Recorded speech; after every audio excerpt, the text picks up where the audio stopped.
J'étais en train de papoter, de prendre ma pause et j'étais en train de papoter avec une abonnée sur Instagram. Et je me suis dit, il faut trop que je vous parle de ça. Alors, je sais pas du tout où je m'en vais avec ce que je vais vous partager aujourd'hui. Mais euh, en fait, ce matin, en story, je partageais une anecdote sur le fait que c'était les Jeux Olympiques d'hiver et qu'il y avait la discipline de danse sur glace en ce moment et que les Français ont été sacrés encore champions olympiques de la discipline.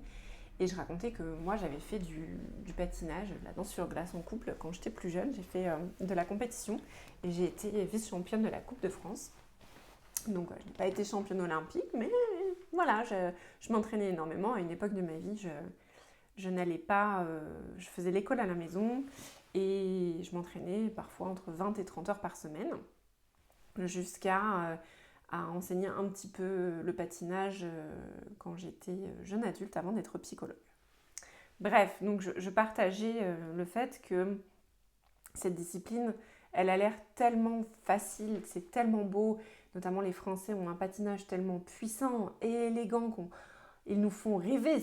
À ce stade, c'est presque de la poésie, mais que derrière, il y a un travail incommensurable dont on ne se rend pas forcément compte. Et je disais en story que je voulais partager, que je ferais certainement un épisode, qui sera encore un autre épisode. Je voulais partager les enseignements que le sport de haut niveau m'a apporté parce que je pense profondément que ça a comme façonné mon identité, mais aussi mes réflexes.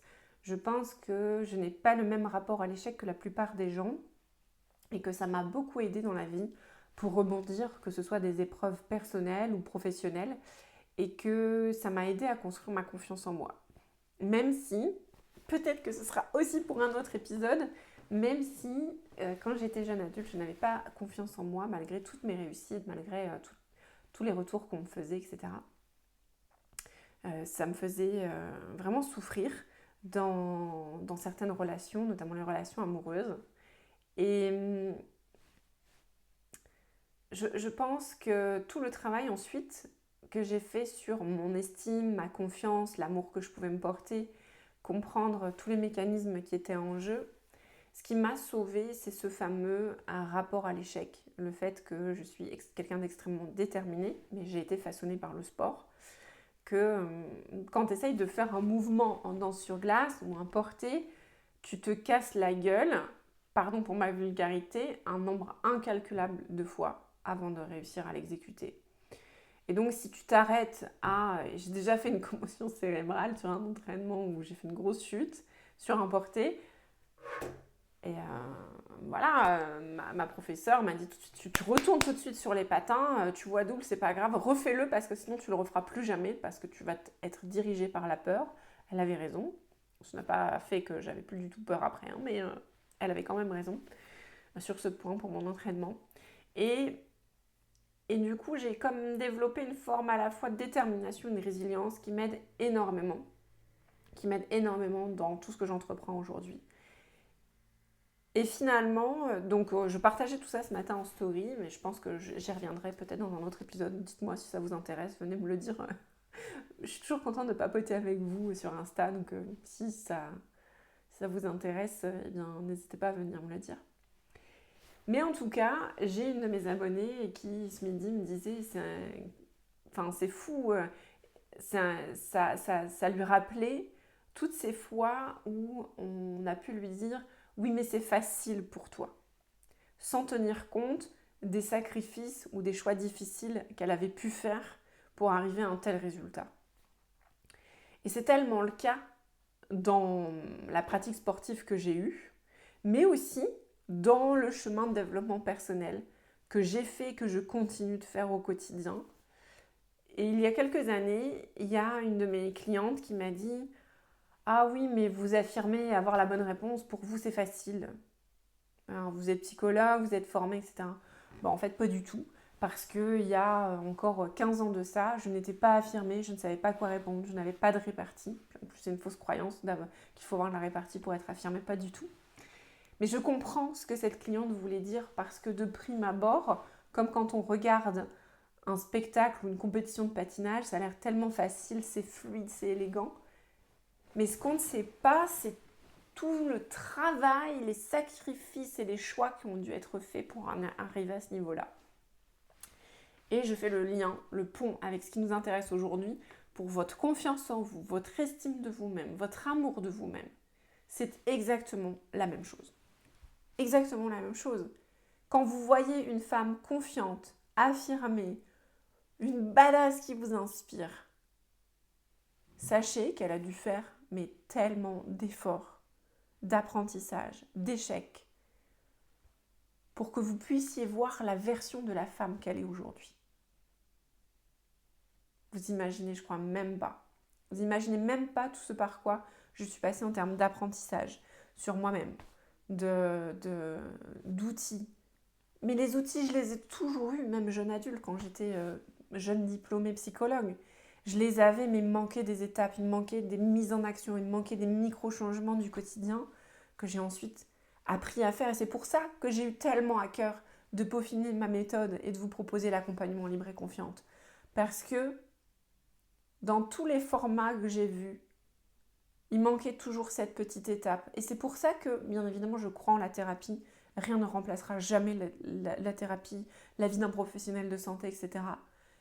Mais parfois, ce type de formation et d'accompagnement, ça permet d'implémenter tout ce qu'on a compris en thérapie dans la vie du quotidien. Ça donne l'élan et la motivation de faire ces micro-choix au quotidien. Vous savez, toutes ces fois où on est ressorti du bureau de notre patron en disant « Oui, je vais le prendre en charge ce dossier ». Où on est sorti de la boulangerie et on a accepté la baguette trop cramée de notre boulangère alors qu'on aime quand le pain n'est pas trop cuit. Qu'on a dit oui pour sortir à nos collègues ce soir alors qu'on est crevé. Qu'on a dit oui à notre chéri pour une pizza alors qu'on n'a qu'une envie, c'est de manger des sushis. Mais en fait, tous ces choix qui vous paraissent d'une banalité affligeante au quotidien, en fait, reflètent des mécanismes profonds, des automatismes qui sont installés depuis longtemps, pour lesquels on a besoin de faire l'effort de travailler dessus. Ça va nous coûter d'aller affronter la peur du regard des autres, d'aller affronter notre peur du conflit, notre peur de décevoir. Ça va nous demander l'effort de sortir de notre mécanisme automatique de suradaptation. Pas seulement de comprendre, mais d'aller implémenter des changements à travers des micro-actions dans le quotidien. Et je crois que pendant longtemps, ces derniers mois, j'étais en colère contre les réseaux sociaux parce que j'avais l'impression qu'on voulait vous vendre des solutions magiques, fais ceci en 30 jours, fais cela en 5 jours, en 3 mois, ça y est, t'auras tout résolu. La vérité, il y a une petite part de moi qui a peur de vous le dire, mais je trouve que c'est plus honnête. La vérité, c'est que les femmes qui rejoignent Libre et Confiante, souvent, elles mettent jusqu'à 1 an pour implémenter tous les outils que je donne. Il y a plus de 5 heures de vidéos, de formation, il y a d'une 60aine d'exercices à mettre en place dans le quotidien, il y a 12 hypnoses guidées pour aller lever tous les freins qui pourraient vous empêcher de travailler justement sur votre confiance et votre estime de vous-même. Mais la confiance, elle naît de la répétition, elle naît de choix conscients, répétés, d'aller se confronter à nos automatismes et à notre zone d'inconfort. Ça prend du temps, je suis désolée, ça prend pas 30 jours, ça prend plus que ça pour avoir quelque chose d'ancré, d'installé, de sûr, de solide, qui fait qu'on devient cette version de la femme qu'on a envie de devenir. Et moi, je veux pas vous vendre du magique, du bullshit, une to-do list prête à imprimer. C'est pas vrai parce que vous êtes unique, vous méritez que votre cheminement il soit unique, mais vous avez besoin à la fois de clés de compréhension, d'un plan d'action, d'implémentation dans le quotidien, et ça demande du soutien, de la motivation, de l'élan. Et pour moi, l'ingrédient magique, c'est la sororité. C'est le fait de ne plus faire ça toute seule. C'est le fait d'être entourée de femmes qui ont fait le même chemin, qui font le même chemin, dans lequel on a un terrain de jeu pour oser être soi-même. Où on n'a pas peur de blesser, on n'a pas peur d'être jugé parce qu'on est toutes là avec le même objectif. Et vous savez quoi, je suis profondément émue parce que dans ce groupe d'entraide de Libre et Confiante, c'est ça qui se passe, c'est des femmes qui n'ont pas peur de briller. Des femmes qui n'ont pas peur d'éteindre la lumière des autres en brillant. Des femmes qui n'ont pas peur de montrer leur vulnérabilité, qui n'ont pas peur de se montrer telles qu'elles sont. Parce qu'on a créé ensemble un espace safe, sécurisant, cadrant, structuré. Et j'y tiens énormément. Et je crois profondément que c'est ce qui fait toute la différence. Alors oui, beaucoup de mes clientes ont aussi une thérapie individuelle en parallèle, que ce soit avec moi ou avec leur psychologue qu'elles avaient déjà rencontré, ou avec qui elles font un super travail. Et puis il y a ce petit truc en plus, ce petit truc qui fait que grâce aux clés, grâce aux exercices, grâce au soutien, il y a tous ces micro-changements qui se font chaque jour, au quotidien, et qui fait qu'un an plus tard, on regarde derrière soi et on se dit « Waouh, je pensais que c'était impensable.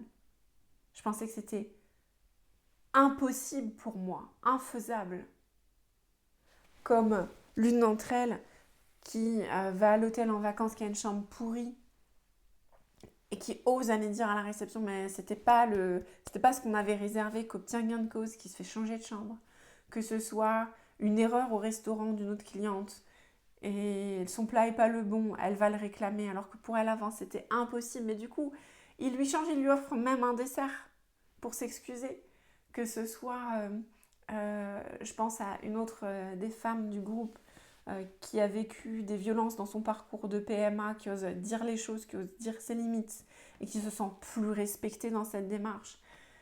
Je pense à cette autre femme qui pose ses opinions, qui ose prendre la parole en réunion, alors qu'avant elle se considérait comme l'outsider qui était tout le temps en dehors du groupe et qui devient aussi respectée pour ses opinions différentes.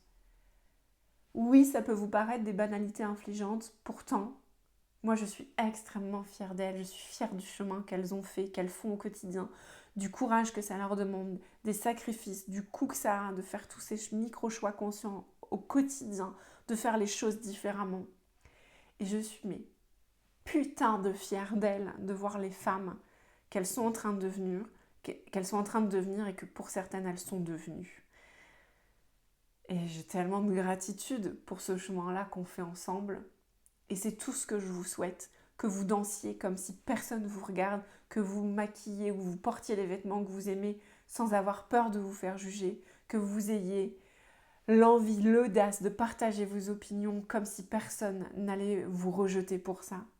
Et que vous alliez vers cette version pleine et entière de vous-même, que vous pouvez aimer, chérir et que vous aurez plaisir à partager avec les autres. Waouh, je savais pas que j'allais sortir tout ça. En tout cas, voilà. Les femmes qui vous inspirent, elles ont fait du chemin, elles ont fait des choix. Elles ont traversé des difficultés, elles les ont affrontées, elles se sont fait aider, elles ont été entourées. Et c'est pour ça qu'elles sont la version des femmes que vous voyez aujourd'hui. Dites-moi ce que ça vous inspire et si vous avez envie de faire ce chemin-là, je serais vraiment ravie de vous y accompagner dans Libre et Confiante. Et puis, si pas, je serais aussi ravie de papoter avec vous tout simplement.